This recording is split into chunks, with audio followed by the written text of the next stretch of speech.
একদা একটি বাঘ গভীর জঙ্গলে থাকত এবং একটি শিয়াল বাস করত সেই জঙ্গলে।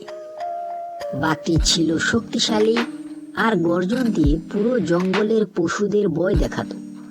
অন্যদিকে শিয়াল ছিল চালাক এবং বুদ্ধিমান। একদিন বাঘ একটি হরিণ শিকার করলো।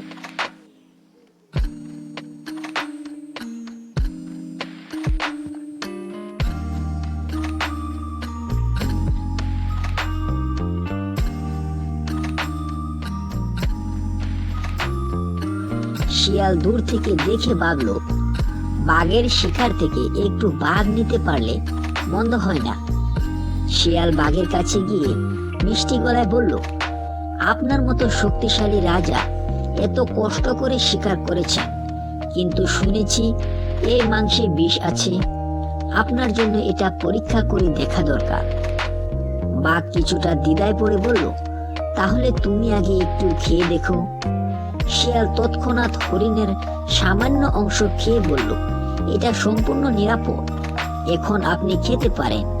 বাঘ ততক্ষণে ধৈর্য হারিয়ে বাকি পুরো শিকার খেতে লেগে গেল। শিয়াল বুদ্ধি করে নিজের ক্ষুধা মেটালো, আর বাঘ কিছু না বুঝেই পুরো খাবার শেষ করে ফেলে। পরে বাঘ বুঝতে পারলো শিয়াল তাকে চালাকিতে ফাঁকি দিয়েছে।